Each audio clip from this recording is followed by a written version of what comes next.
প্রায় ৭-৮ বছর পর পুষ্প তার মায়ের কাছে এসেছে এখানে। নতুন ভাই বোন ওরাও ওকে আপন বলেই মেনে নিয়েছে, কিন্তু কিছু কিছু বিষয়ে মাকে আর আপন মনে হয় না পুষ্পের।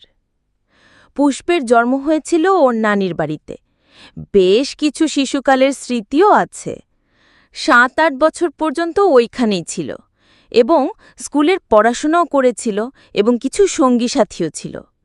এখানে আসার পর ওদের সাথে দেখা হয়ে ভালো লেগেছে। সবার সাথে কথা বলেছে, মাঠে একসঙ্গে গল্প করেছে। সবার সাথে অনেক ভালো সময় কাটাচ্ছে পুষ্প। ১৪ বছরের একটা মেয়ের ভিতরে অনেক পরিবর্তন আসে।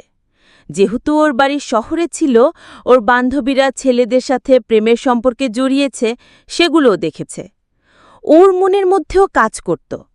এখানে আসার পর প্রতিবেশী এক খালাতো ভাইয়ের সাথে ওর পরিচয় হয়। পরে কি হয় কমেন্টে লিখুন। আর কি হবে ওই ভাইয়ের সাথে জানতে হলে সাবস্ক্রাইব করে পাশেই থাকুন।